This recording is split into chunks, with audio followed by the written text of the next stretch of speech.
selamat pagi, siang, sore semuanya anak-anakku. Apa kabar semua di rumah? Semoga kalian di rumah dalam keadaan baik, sehat, dan tetap semangat untuk belajar daringnya. Dan tetap patuhi anjuran pemerintah ya, yaitu kalian harus selalu tetap di rumah aja selama pandemi COVID-19 ini.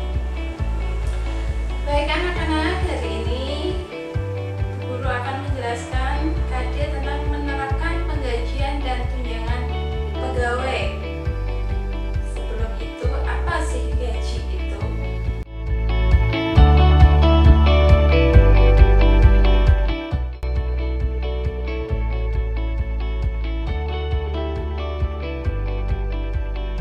Gaji adalah suatu jumlah uang yang ditetapkan dan diterimakan sebagai pengganti jasa bagi pemanfaatan tenaga kerja dengan tugas-tugasnya yang bersifat lebih konstan.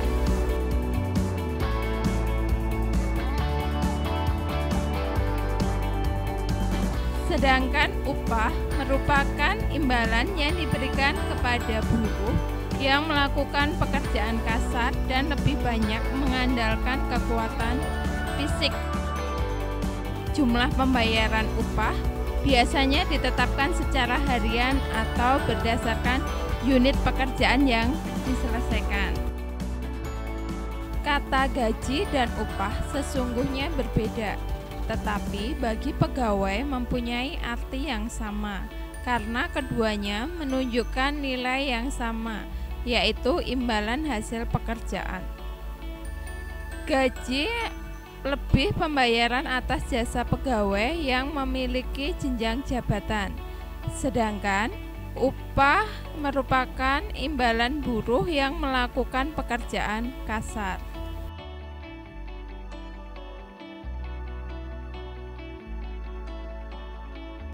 Tunjangan adalah tambahan keuntungan yang ditawarkan perusahaan pada pekerjanya, biasanya bisa berbentuk uang atau barang yang dipakai untuk menunjang atau tambahan pendapatan di luar gaji pokok.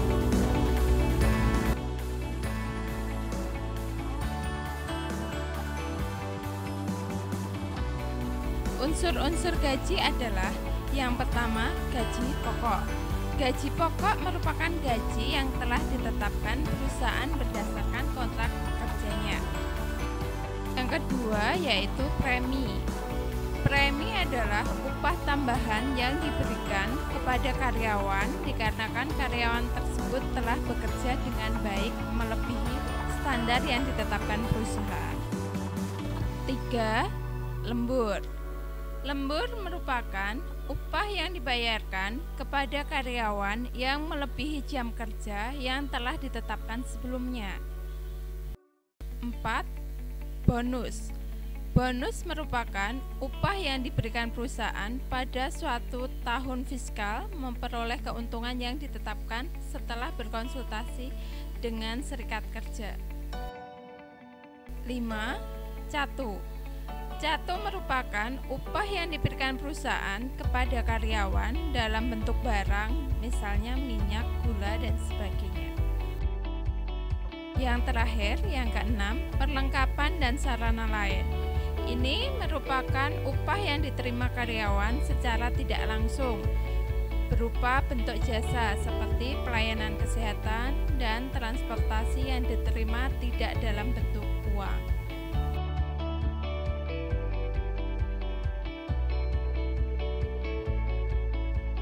Secara umum, dasar-dasar penentuan gaji ada dua. Yang pertama, gaji yang sama harus diberikan untuk pekerjaan yang sama pula. 2. Gaji atau upah minimum harus mencukupi kebutuhan hidup sehari-hari pekerja beserta keluarganya. Dasar penentuan gaji berdasarkan tarif ada 3. Yang pertama, tarif berdasarkan jam kerja. Tarif berdasarkan jam kerja ini jika seorang pegawai diupah berdasarkan jam kerja. rumusnya upah kotor sama dengan jumlah jam kerja kali tarif per jam. Yang kedua, tarif berdasarkan per unit produksi. Tarif berdasarkan per unit produksi dikenakan apabila perusahaan menggunakan tarif berdasarkan unit produksi yang dihasilkan oleh pekerja. Perhitungannya, upah kotor sama dengan unit yang dihasilkan kali tarif per unit. Ketiga, tarif berdasarkan intensif. Seringkali untuk merangsang agar para pekerja lebih produktif, perusahaan mengambil kebijakan untuk memberikan intensif. Pada dasar ini, upah kotor akan dibayarkan sebesar upah standar ditambah dengan jumlah standar yang telah ditetapkan terlebih dahulu.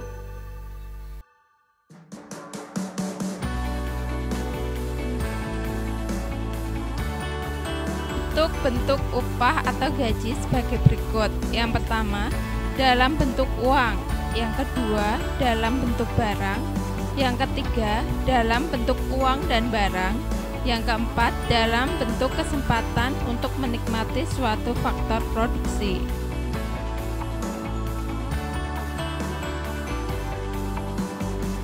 Sistem penggajian dapat dibagi menjadi 4 golongan. Yang pertama, sistem pengupahan menurut waktu. Sistem ini pengupahan yang berdasarkan atas lamanya waktu bekerja. Yang kedua, sistem pengupahan menurut hasil kerja. Dalam sistem ini, pengupahan berdasarkan atas hasil kerja dari masing-masing pekerja. Yang ketiga, sistem pengupahan menurut standar waktu. Dalam sistem ini, gaji dibayarkan berdasarkan waktu yang telah distandarisasi guna menyelesaikan suatu pekerjaan.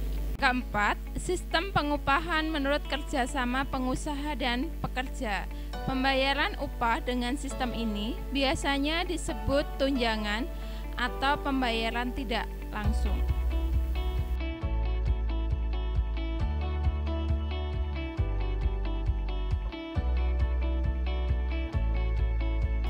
Faktor-faktor dalam menentukan gaji.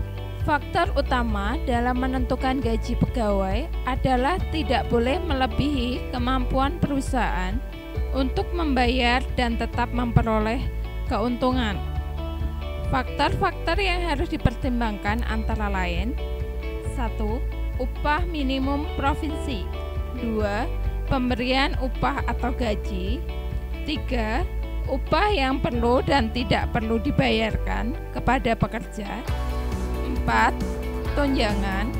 5. Undang-undang yang mengatur mengenai tunjangan pekerja. 6. Hak pekerja terhadap perusahaan yang terlambat membayar upah tiap bulannya. 7. Tata cara pembayaran upah. 8. Denda atau pemotongan upah terhadap pekerja.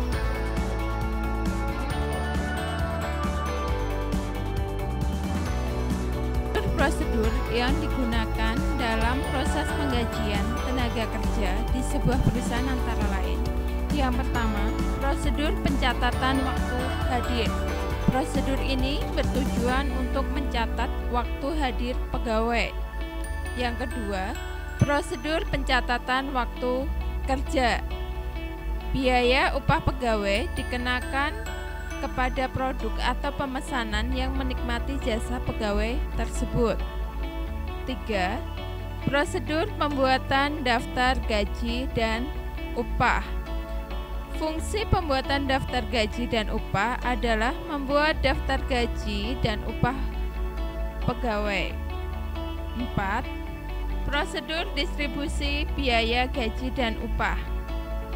Dalam prosedur ini, distribusi biaya gaji dan upah, biaya tenaga kerja, didistribusikan kepada departemen-departemen yang menikmati manfaat tenaga kerja. 5. Prosedur pembayaran gaji dan upah. Prosedur ini melibatkan fungsi akuntansi dan fungsi keuangan. Fungsi akuntansi membuat pemerintah mengeluarkan kas kepada fungsi keuangan untuk menulis cek guna pembayaran gaji dan upah.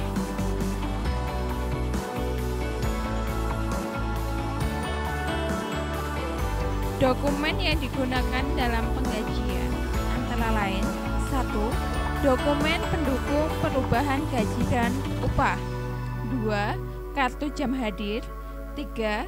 Kartu jam kerja. 4. Daftar gaji dan daftar upah. 5. Rekap daftar gaji dan rekap daftar upah. 6. Surat pernyataan gaji dan upah. 7. Amplop gaji dan upah. 8. Bukti kas keluar.